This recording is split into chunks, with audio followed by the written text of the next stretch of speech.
dos nossos adolescentes diante de Ti, em nome de Jesus. Amém. Amém.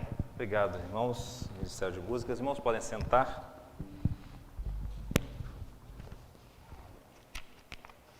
Nós vamos ler alguns versículos da Palavra de Deus, mas inicialmente eu quero fazer uma recapitulação para que a gente se situe nessa série de 2 exposições acerca do tema Alcançando o Coração dos Filhos, ou o caminho para o coração dos filhos. Falamos sobre o caminho para o coração do filho criança. Hoje nós vamos completar falando sobre o caminho para o coração do filho adolescente. E nós afirmamos no culto passado que precisamos ter um ponto de partida muito bem definido a partir do nosso relacionamento com Deus e a partir da própria Palavra de Deus. Nós somos imperfeitos como pais. Os nossos filhos também são imperfeitos. Mas existe um Filho perfeito que é o nosso Senhor Jesus Cristo, o Filho amado de Deus. Então, a dinâmica da criação de filhos deve funcionar da seguinte forma: pais imperfeitos conduzem filhos imperfeitos a Jesus, que é o Filho perfeito. Então, essa é a dinâmica. Mas essa é a visão geral. Quando nós pensamos em cada etapa do desenvolvimento dos nossos filhos, nós temos, é claro, especificidades, temos questões próprias. Mas essa deve ser a visão geral. Não considerar que porque o nosso filho é recebido com tanto amor, como ele nos faz tão bem, ele não tem pecado. Ou que esse pecado vai se manifestar apenas na fase adulta. Ele já nasce em pecado, é isso que diz a Palavra de Deus. E nós precisamos, então, nos colocarmos como instrumentos nas mãos de Deus para que o nosso filho aprenda a obedecer a Deus, através da obediência a nós, pais, que somos autoridades constituídas por Deus na vida deles. A paternidade e a maternidade devem ser encaradas, portanto, como uma missão. E nós já sabemos, isso é um lugar comum, não existe ex-pai. Não existe ex-mãe. Nós seremos pais e mães durante toda a vida dos nossos filhos. Mas é preciso encarar que essas 2 fases iniciais, ou essa fase que a gente pode chamar de fundamentos, eu prefiro chamar com esse nome, a fase fundamentos, da infância até a conclusão da educação básica, até o início da juventude, da vida adulta, fase de fundamentos, exige de nós um sacrifício muito maior. Por razões óbvias, a gente não precisa nem insistir aqui. Nessa fase, nós precisamos encarar a importância dessa autoridade espiritual para que o nosso filho receba, então, o mínimo de instrução e tenha as experiências que vão ensiná-lo a depender de Jesus para obedecer a Deus. Quando chegamos na fase da adolescência, aí nós temos, então, uma fase muito mais complexa. A palavra adolescência vem de uma expressão no latim que significa crescer. Mas é interessante, quem estuda mais detidamente o latim vai identificar que tem um jogo de palavras também na formação de adolescere, que pode significar também adoecer. Então é crescer, mas também adoecer. Ou seja, é uma fase na qual o ser humano está passando pela maior transição da sua existência, pela maior mudança do ponto de vista físico, do ponto de vista psicológico também, social, religioso, etc. Inclusive, é nessa fase que nós identificamos aquilo que a gente chama de conversão. A conversão, de fato, ela só se torna completa nessa fase. Muito embora nós consideremos que na infância a criança possa ter, sim, uma noção de que é pecadora, de que só Jesus pode ser o seu salvador. Mas isso só vai amadurecer mais ou menos nos 15, 16 anos, quando essa compreensão é mais ampla. Pois bem, nessa fase de transição, que é própria da nossa sociedade, então existem sociedades hoje, convivendo com a nossa, sociedade ocidental, para as quais não existe adolescência, mas para nós existe. E nós sabemos o quanto é um período que envolve tensão, um período que envolve tanta complexidade. Mas a nossa missão de lançar os fundamentos não foi concluída na infância. Eu considero isso fundamental. Há um susto por parte dos pais quando vê a mudança que acontece com o adolescente, né? Então, primeiro a mudança física. O que acontece? O adolescente às vezes é maior do que o pai. Então, de repente, num piscar de olhos, você vê aquele menino que você carregava no colo, agora ele é um brutamontes. Né? Vai encarar? Aquela menina que até outro dia brincava de boneca, agora ela se veste como uma mulher, porque ela já tem um corpo de mulher. Ela é uma criança. Eu bato nessa tecla que é uma criança ainda. Mas ela já se veste como uma mulher. E aí a família então tem que conviver agora com essa mudança que começa no físico, mas também passa pela própria estrutura cognitiva dessa criança. E não é só o tamanho, Fabiana, né? A psicologia vai mostrar que é também a capacidade de pensar o mundo de forma diferente dos pais. Aí vem um elemento chamado de crítica. É você sentar com o filho adolescente e ouvir que ele tem uma opinião diferente da sua, na política, na economia, né? Em como administrar as coisas. Então, essa mudança causa um impacto muito grande. Só que há um perigo aqui dos pais entenderem porque os filhos têm uma formação escolar mais avançada do que a sua. Os pais não estudaram tanto, precisavam trabalhar, mas se sacrificaram para que os filhos tivessem oportunidade, agora os filhos sabem mais do que ele, então entrega o jogo. Não, a missão continua, não é porque eles sabem mais. Eles podem saber tudo o que for possível, mas eles continuam sendo filhos debaixo da autoridade espiritual que Deus concedeu aos pais. Essa missão não foi concluída, os fundamentos não foram ainda lançados totalmente. É preciso ter essa compreensão. Eu já lancei aqui, então, duas questões fundamentais. Primeiro, a compreensão de que você é pecador, que seu filho é pecador. E só Jesus é perfeito. Segundo, que você tem uma missão como pai, como mãe, que é de lançar os fundamentos. E na adolescência, por mais que o seu filho tenha se transformado, tenha crescido, essa missão não foi concluída. E você precisa avançar. Até aquele versículo que gera uma crise em qualquer pai. Deixará o homem seu pai e sua mãe, e se unirá à sua mulher. Eu estava brincando porque o Guilherme de Carvalho, que é um teólogo brasileiro, que eu recomendo que você siga, porque realmente tem convicções cristãs, bíblicas. Essa semana ele casou a primeira filha. E ele começou a fazer brincadeiras, né? Eu comentei em casa, essas brincadeiras aí não tem um fundo de verdade.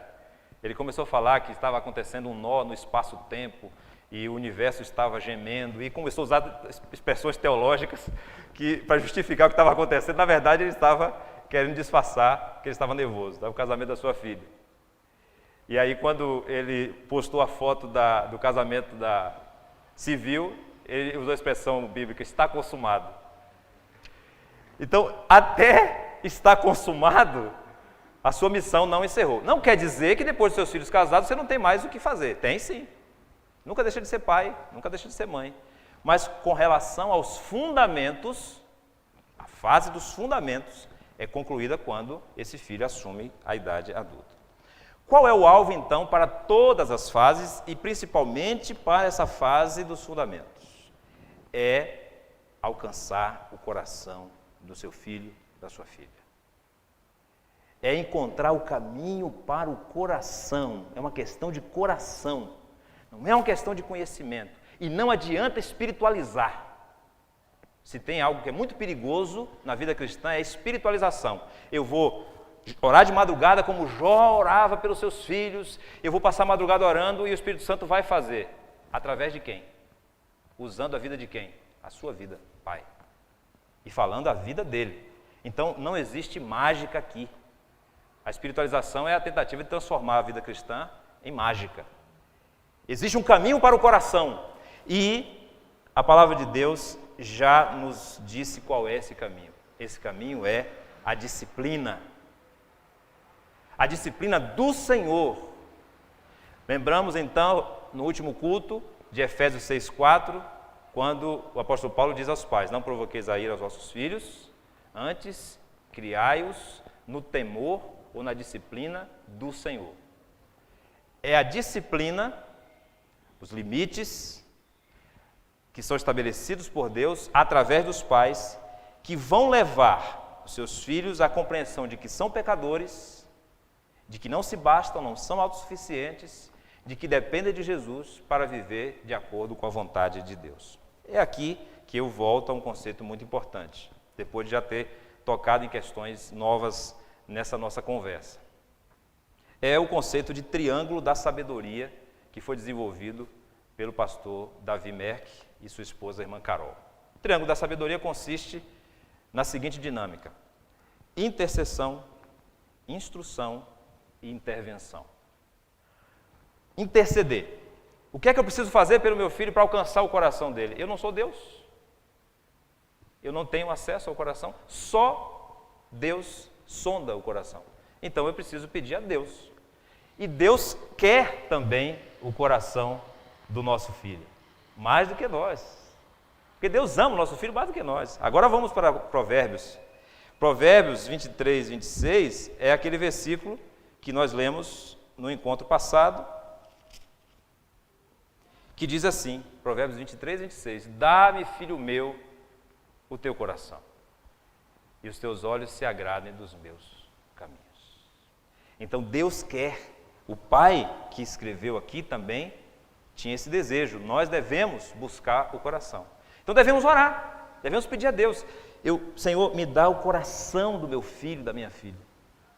Eu quero que o meu coração esteja próximo do coração dela, do coração delas ou do coração deles. Mas depois vem a instrução. Eu não posso desistir de ensinar. Ah, mas eu já insisti, eu já repeti, eu já me cansei. Pode cansar, só não pode desistir. Cansar é inevitável. Cansar, você vai experimentar com certeza. Mas desistir não pode. Porque essa responsabilidade é sua e ela é intransferível. Não existe outra pessoa na face da terra que pode ser pai e mãe do seu filho. Deus escolheu você. E Ele vai lhe capacitar, creia nisso. Por isso, ore, mas também instrua, ensine na palavra de Deus, sem desistir, confiado no poder de Deus. E, quando necessário, intervenha, até mesmo com o castigo.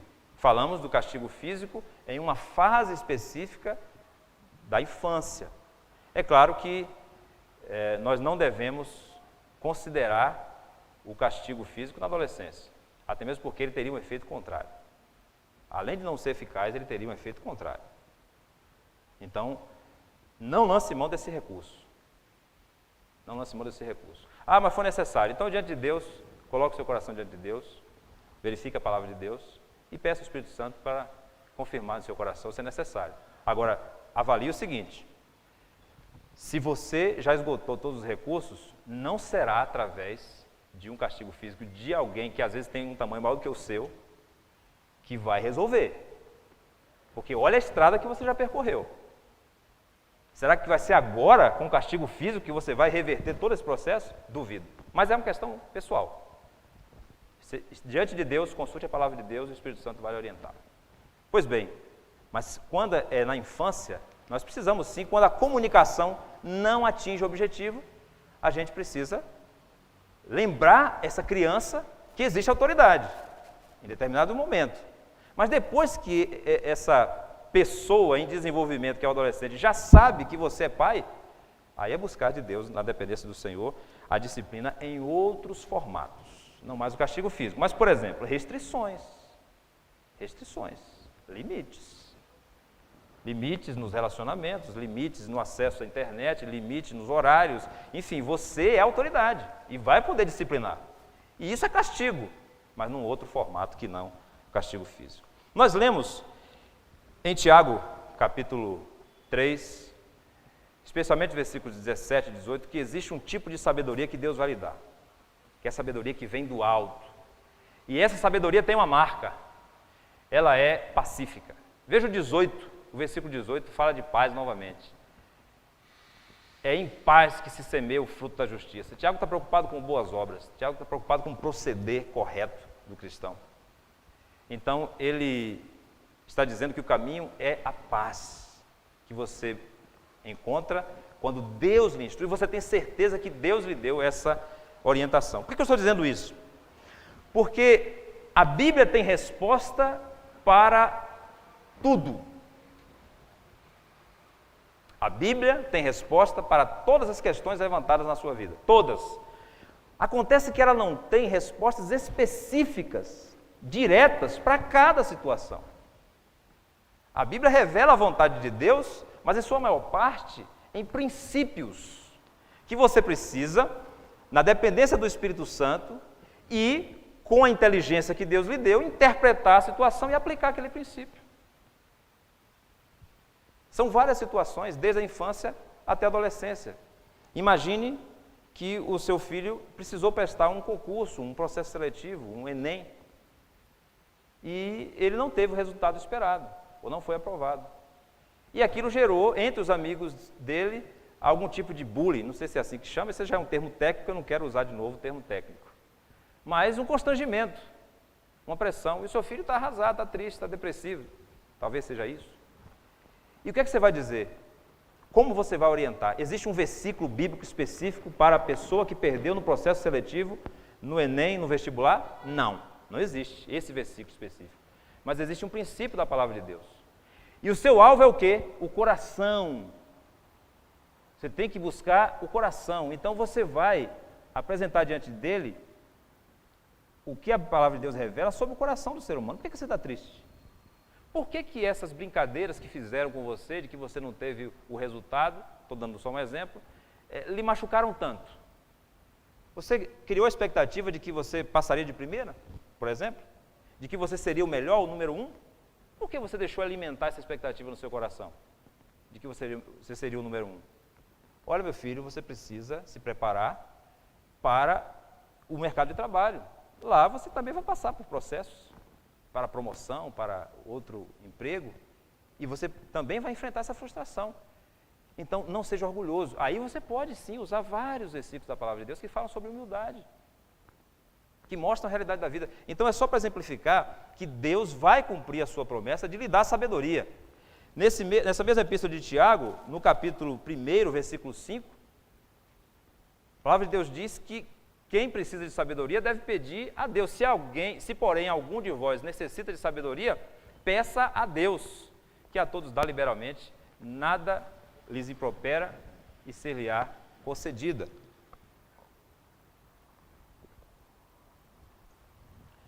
Muito bem, postas essas questões que eu creio que são fundamentais para a continuidade, depois desse momento, para que você continue no caminho para o coração do seu filho. Isso você vai precisar voltar sempre.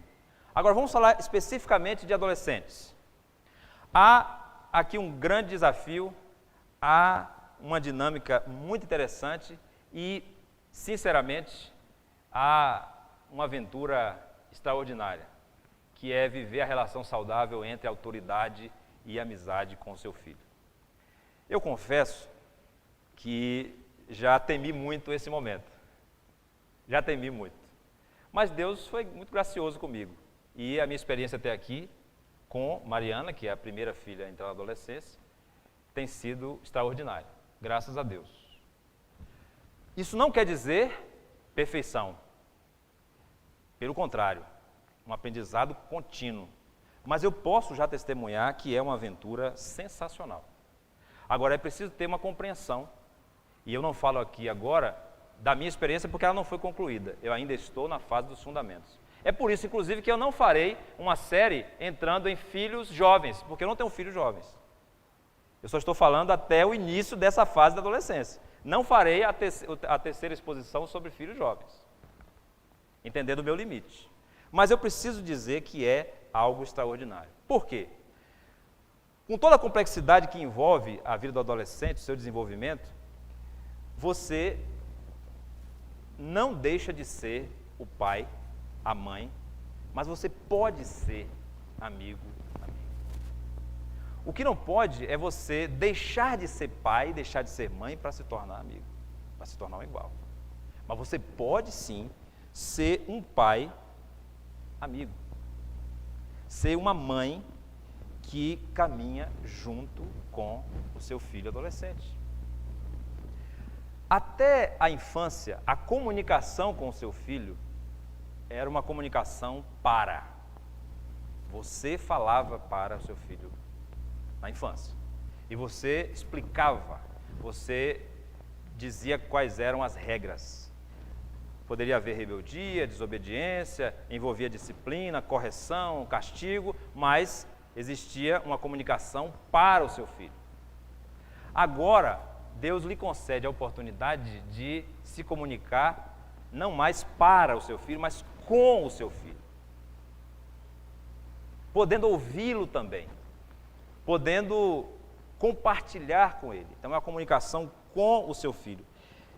Essa relação entre autoridade e amizade, se for bem vivida, e aqui nós estamos com a nossa expectativa na graça de Deus, proporcionará a conclusão dessa fase de fundamentos sem a hostilidade, sem a rebeldia, sem a ruptura desse relacionamento.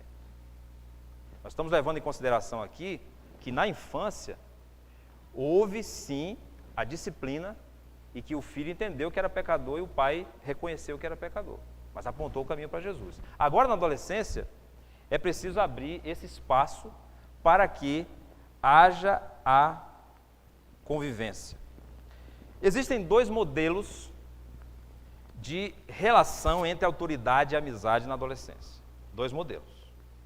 O primeiro modelo é o modelo que tem sido mais praticado. É um modelo que nós podemos chamar de mundano, infelizmente. Por quê? Porque os pais estão absorvidos com um estilo de vida materialista, consumista, em busca do sucesso dentro do conceito mundano, e então estão oferecendo o melhor de si, o seu tempo, para acumular bens materiais. É a ênfase no ter. Só que isso tem um custo, que os pais estão pagando com a sua saúde, mas a fatura não vem agora, mas os filhos já estão sofrendo agora com a ausência. Então, como os pais estão ausentes durante a infância, porque é preciso trabalhar, e aqui nós não estamos julgando as pessoas, porque existem situações em que se o pai e a mãe não sair para trabalhar em carga dobrada, tripla às vezes, não vai ter alimento em casa. Não é julgamento, é só uma constatação. Acontece que essa ausência pode gerar o seguinte: o pai chega em casa, a mãe vai ter aquele tempo da disciplina, mas como ela está ausente, tem um sentimento de culpa, ele também, então ele não vai impor a disciplina bíblica, porque ela é rígida.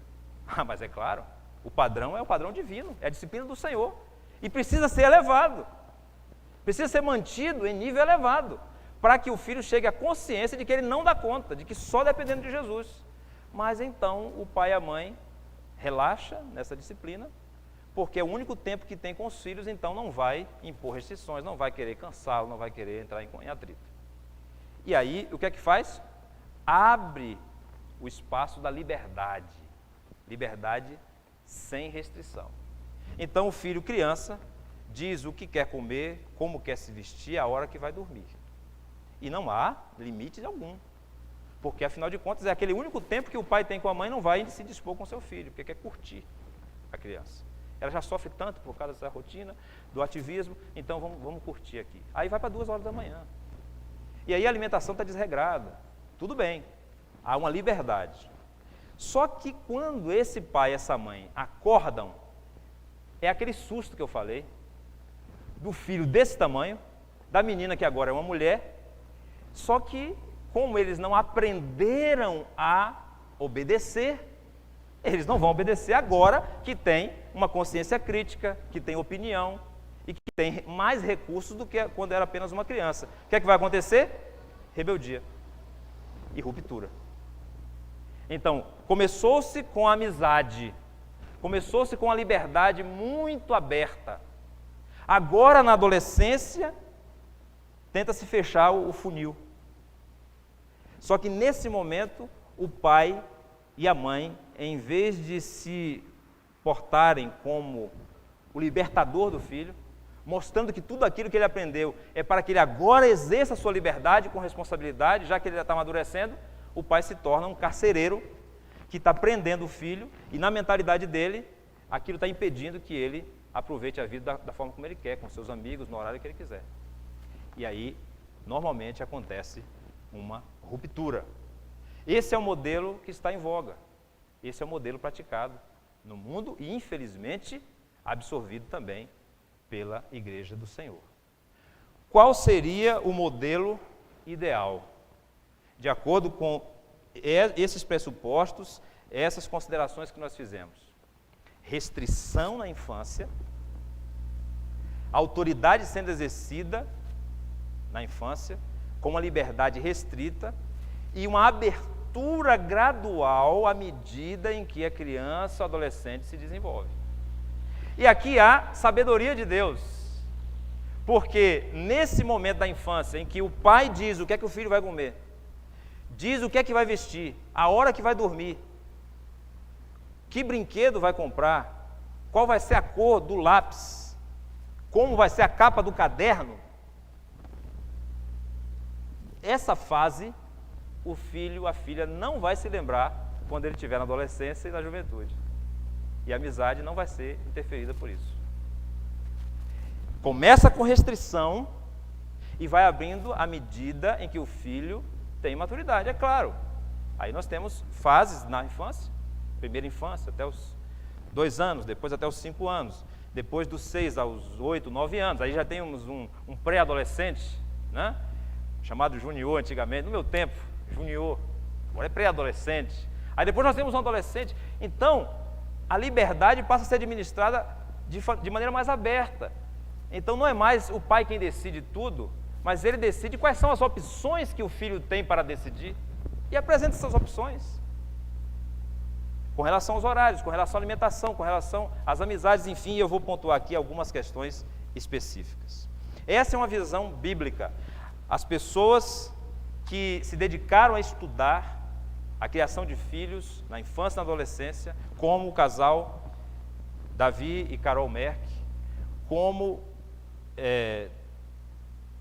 a Universidade da Família, que apresenta um modelo de criação de filhos à maneira de Deus, onde esses conceitos são desenvolvidos, nos dão provas na experiência desses casais, dessas famílias, de que é necessário começar com mais restrição e abrindo com liberdade à medida em que a responsabilidade pode ser assumida. Vamos consultar então somente 2 versículos bíblicos para a gente receber esse conceito não como uma ideia de uma escola de famílias, de um escritor cristão, mas como a palavra de Deus mostra isso claramente. Provérbios capítulo 29, versículo 17, e depois 3ª de João, versículo 4. Vejam, Provérbios 29, 17, diz assim: corrige o teu filho e te dará descanso, dará delícias à tua alma. Corrige o teu filho. Restringe a liberdade, discipline, e ele te dará descanso. O descanso virá depois da fase dos fundamentos. E é interessante que a palavra para delícias ali, e te dará delícias à tua alma, é a mesma palavra, Igor, para um prato saboroso. Então a ideia aqui é de uma estratégia dos pais. Olha, nós vamos agora restringir a liberdade, vamos preservar a autoridade, mesmo que essa amizade já comece na adolescência, para que depois o nosso filho já em sua casa, nossa filha, faça aquele prato saboroso. No meu caso é uma cocada de cacau, já está encomendado. Filha, estou querendo ir na sua casa aí, faz aquela cocada de cacau. Prato saboroso, delícias, descanso. Quando? Lá. Quando deixar pai e mãe. Quando tiver autonomia. O descanso virá, é promessa de Deus. Mas não agora. Se os pais descansarem agora, eles vão amargar na adolescência. Ah, pastor, mas eu não cumpri isso na infância. O que é que eu faço agora? Há tempo. E nós vimos, há perdão de Deus e há tempo de sentar, fazer uma conferência em família e dizer assim: olha, até hoje eu errei por não conhecer a palavra de Deus, não tinha essa consciência, mas a partir de hoje nós vamos agir dessa forma, há tempo. E nosso Deus é misericordioso.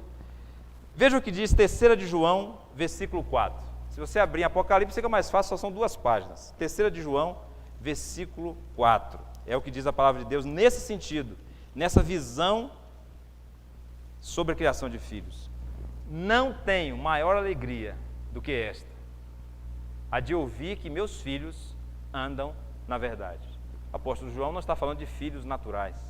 Ele usa a expressão filhos para discípulos. Mas os nossos filhos são nossos discípulos. Nós somos discipuladores dos nossos filhos. Então, nesse sentido, de um pastoreio que cada um de nós exerce, nós podemos aplicar esse versículo da palavra de Deus e dizer, de fato, não há alegria maior para o pai e para a mãe do que ver se cumprindo na vida dos filhos o que diz a palavra de Deus.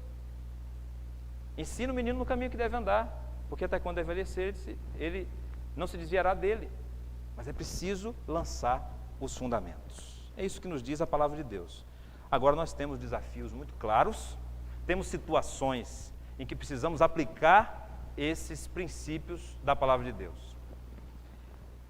Esse caminho para o coração do filho passa pela construção de um relacionamento de confiança, com transparência e com diálogo. É necessário investir intencionalmente o tempo suficiente para que você possa conhecer o seu filho. Não vai deixar de ser pai, não vai abrir mão da autoridade, mas é preciso desenvolver essa amizade, confiança, com transparência, com diálogo, é claro, considerando o nível de desenvolvimento, o nível de maturidade. Você não vai conversar tudo com o seu filho. Mas eu parto do princípio de que se o meu filho conversa com um amigo sobre um assunto, ele pode conversar comigo. Eu parto do princípio de que não existe tema tabu para conversar com meu filho. É claro que existe uma ponderação com relação à profundidade dessa conversa. Mas eu posso conversar sobre tudo, já que ele quer conversar. Se ele não quisesse conversar, meus irmãos, não existia tanta rede social para interação de pessoas com a idade dele. E não existia amizade. É preciso, então, investir tempo na conversa. Não tem outro método. Depois de orar, depois de conhecer os princípios da palavra de Deus, é colocar em prática através do diálogo. Se você não investir no diálogo com o seu filho, com a sua filha, outra pessoa vai fazer. O professor vai fazer. O colega da escola ou da rua. E, infelizmente, você não tem controle sobre as intenções e sobre o conteúdo dessa influência sobre os seus filhos. É preciso, nesse relacionamento de confiança, de diálogo, eliminar qualquer tema tabu, inclusive a sexualidade. Sobre sexualidade, é claro que a conversa com uma criança é diferente da conversa com um adolescente. Mas é preciso entrar nesse tema. Porque, como a transformação maior e primeira acontece no corpo, há uma descoberta desse novo corpo e o adolescente, a adolescente precisa compartilhar isso. Agora, é preciso ter uma reflexão por parte dos pais. Nós vivemos numa cultura de superexposição do corpo. Numa cultura que valoriza excessivamente a estética. Eu não tenho nada contra a estética, o belo. Mas há uma idolatria de um modelo ideal de aparência, de corpo. Eu não sei se os irmãos concordam comigo, mas a disputa entre farmácia e academia na cidade é boa. Impressionante como a gente encontra. Por que esse mercado cresce tanto? O mercado fitness, que envolve tanto a atividade física, que não há mal nenhum em praticar, mas também a alimentação, e veja a quantidade de vídeos que você recebe no YouTube. Mas, de repente, os pais estão criando uma barreira no diálogo com o filho, inclusive sobre a sexualidade, porque esse pai e essa mãe cultua tanto o corpo, está tão preocupado com a imagem, que está impondo esse padrão para o filho. Agora, será que o filho vai corresponder a esse ideal de beleza que você elegeu para si? Será que a barreira que se criou não é porque o seu filho pensa assim, olha, eu não vou conversar com meu pai, com minha mãe, porque vai sair só academia, suplemento, roupa, o tempo todo, e assim, eu não estou bem com o meu corpo. Quando eu olho para o espelho, eu não me reconheço. Então, assim, eu já sei que vai vir pressão para a minha alimentação. Aí tem uma questão paralela, que não basta investir tempo e recurso na academia e na alimentação. Precisa tirar foto, fazer a selfie e publicar. E ficar fissurado esperando quem vai dar uma curtida, quem vai fazer um comentário. E certamente vai vir comentário indecente, porque a pessoa está se expondo. E aí, perceba que o filho está observando isso. E isso está ensinando, porque é o exemplo que ensina. E de repente, o que é que está acontecendo? O filho até se envergonha. Até se envergonha. Ou ele vai por outra via, ele vai fazer o mesmo. Aí mora um perigo muito grande. Porque você é adulto, você é adulta, você tem uma estrutura psíquica que suporta, por exemplo, um dislike, uma crítica. Mas será que o seu filho adolescente, se for nessa mesma direção, terá? Quando 1000 pessoas discutirem lá, tem isso? Começarem a compartilhar algo que achou engraçado, porque a orelha é grande, porque o nariz, porque o corpo não é escultural. Será que ele vai ter suporte? Eu não quero fazer aqui nenhuma ilação, nenhuma projeção da minha mente como verdade, mas os especialistas apontam uma relação entre exposição nas redes sociais e suicídio, reiteradamente. É porque esse tema do suicídio a gente não pode ficar tratando sem ter um fórum adequado. Mas há uma associação entre uma maior exposição às mídias sociais e o suicídio. Porque o adolescente não tem estrutura para isso. Precisamos de diálogo, precisamos falar sobre corpo, sobre sexualidade. Mas antes de tudo precisamos pensar no exemplo. Porque isso pode estar sendo uma barreira. Agora, vamos falar de algo muito bom nisso tudo. Você pode dar um exemplo fantástico para o seu filho. Você pode ensiná-lo a rir de si mesmo. Rir do próprio corpo. Rir da sua perna fina, por exemplo, né? Sua canela fina. Rir de que você é perna de pau. Eu sou perna de pau, né? Ainda bem que tem um Igor para me ensinar. Igor é um pastor diferenciado, né? Craque de bola. Então, você cumpre um papel fundamental, ensinar o seu filho a rir de si mesmo. Rir de defeitos. Defeitos? Não são defeitos. É o seu corpo. Mas a nossa cultura tem como alvo um padrão que não existe. Aí você chega a pensar que é defeito. Mas é interessante você aprender a rir de si mesmo. E ensinar um adolescente que está passando por uma transformação. Eu lembro disso na minha adolescência, porque a voz muda, né? Parece que você engoliu um besouro. Aí, de repente, você tem uma voz fina de criança, daqui a pouco você tem uma voz grossa e começa a falar e... Aprender a rir, criar um ambiente na casa onde esse tipo de assunto não causa constrangimento, mas, pelo contrário, sinaliza no sentido da aceitação. Porque o lar deve ser o lugar onde nós somos aceitos, inclusive o nosso corpo. Uma vez nesse ambiente do lar, onde a amizade está sendo desenvolvida por pais que têm autoridade sobre os seus filhos, pais amigos, é preciso então viver o mundo do adolescente. Eu sei que é uma barreira para você, como é para mim. Você que fez curso de datilografia e recebeu um certificado, né? Eu não sei se aconteceu com você. Aqui não tem ninguém que fez curso de datilografia, é lógico que não tem. Você que começou estudando informática fazendo MS-DOS. O que é MS-DOS? É aquele programa pré-histórico, né? Que tinha aquela tela preta e só com aquelas letrinhas brancas piscando lá, MS-DOS, quando o computador foi inventado. E você dessa época agora, o seu filho, ele é o que se chama de nativo digital. Ele já nasceu nesse mundo e ele ensina você. E o que é que você faz? Você vai dizer que é do diabo, como disseram da televisão? Não, isso é coisa do diabo. Eu tenho livros de autores que na década de 70, Igor, diziam que a televisão era do diabo, porque eles tinham um programa no rádio. É interessante, quando passaram a ter programa na televisão, aí a televisão deixou de ser do diabo. Você vai dizer que a internet só tem o que não presta? Claro que tem, mas tem muita coisa boa também. Você vai manter essa resistência? Não, você precisa viver o mundo do adolescente. Paulo disse isso, que ele se fazia como um judeu para alcançar o judeu, como um gentil para alcançar o gentil.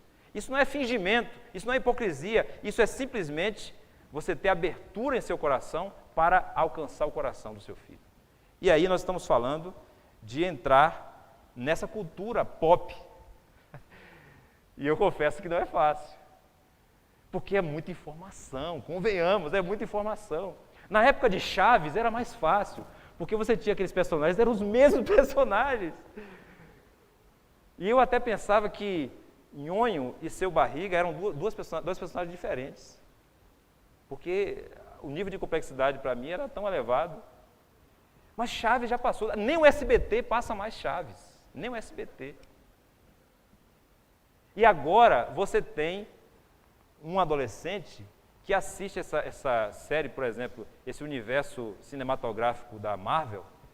Isso é coisa para deixar qualquer um doido, porque é muita informação, é muito super-herói, não podia ser só o Superman. Eu assisti aquela série, Superman 1, 2 e 3, agora não. Cada filme novo surge um super-herói, mas você pode aproveitar esse tempo para conhecer um pouco mais essa cultura atual. Pastor, eu não tenho tempo, porque minha vida é para o trabalho. O trabalho pode ser uma oportunidade para você desenvolver amizade com seu filho adolescente. Porque você vai apresentar a realidade para ele e vai dizer, olha, a gente precisa dividir as tarefas da casa, você precisa me ajudar lá na empresa. E ali, intencionalmente, enquanto você tem ele por perto, é claro, vai surgir o assunto, vai surgir a oportunidade de dialogar. É preciso viver o mundo dos seus filhos, sem tornar-se um igual. É preciso envolver-se com seu filho na igreja. A igreja, os ministérios da igreja são oportunidade para que você faça algo junto. Priorize tudo aquilo que você pode fazer junto com seu filho. Participe, sem interferir necessariamente no desenvolvimento de algum dom que ele recebeu de Deus. Deixe ele livre, mas acompanhe, dê suporte, ore, mostre para ele que você está perto. Tem um provérbio indiano, porque todo provérbio que você não sabe a origem, você diz que é chinês, né? Mas esse não é chinês não, esse é indiano. Diz o seguinte, não critique um homem antes de andar 1 quilômetro com os sapatos dele. Não critique um homem antes de andar 1 quilômetro com os sapatos dele. Então, como é que você vai poder criticar a cultura atual? Saber se tem valores cristãos ou não? Apresentar uma crítica à luz da palavra de Deus, se você não conhece nem a palavra de Deus, nem a cultura. E graças a Deus que na nossa igreja nós temos famílias dedicadas ao estudo da palavra de Deus. Mas e a cultura? Precisamos conhecer também. Não adianta ficar satanizando tudo. Você precisa ajudar o seu filho a ter a mente de Cristo, a pensar criticamente sobre essa cultura. E dentro dessa cultura, aqui eu acrescento o último ponto. Dentro dessa cultura há a internet, as redes sociais, e aqui há um exercício equilibrado de autoridade e amizade que é preciso desenvolver. O controle do tempo de acesso, o controle do tipo de acesso que o seu filho, sua filha vai ter. Começa na relação entre privacidade e segurança. É preciso preservar a privacidade do adolescente? Sim. É preciso, mas essa privacidade não é absoluta. Se tem algo caro para o adolescente, é a privacidade.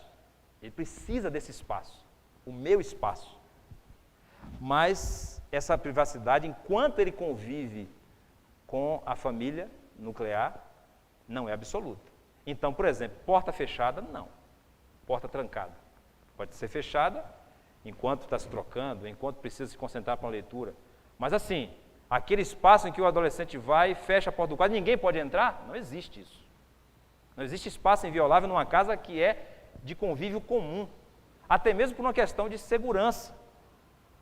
Por exemplo, o diário é diferente de um celular, de um tablet ou de um computador. O diário é algo usado para a interação do adolescente consigo mesmo. Lá ele vai escrever as suas memórias, as suas confissões. E aquele diário é inviolável até que se justifique a violação através de uma situação de emergência. Por exemplo, sinais de suicídio, que podem vir da escola, que podem vir do comportamento.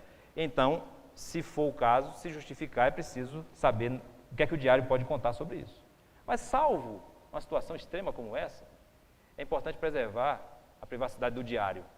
Mas e o dispositivo, e o celular? Meus irmãos, minhas irmãs, a prática que tem sido mais coerente, à luz desses princípios da Palavra de Deus, tem sido uma casa onde não há senhas que não sejam compartilhadas. A prática cristã, à luz da Palavra de Deus, e nesse tempo tem sido de que todos tenham acesso a todos os dispositivos da casa. Não se deveria conceber um adolescente com um dispositivo no qual o pai não tem acesso. Por quê? Por uma questão de segurança, não só da invasão de um hacker, do roubo de dados, mas também para uma avaliação do conteúdo. Nos espanta as estatísticas, eu não quero aqui cansar os irmãos com esses números, mas basta dizer, por exemplo, que 20% do conteúdo pornográfico divulgado na internet é consumido por adolescentes. 20%, não é qualquer coisa. Porque nós estamos falando aqui de milhões de sites criados por dia.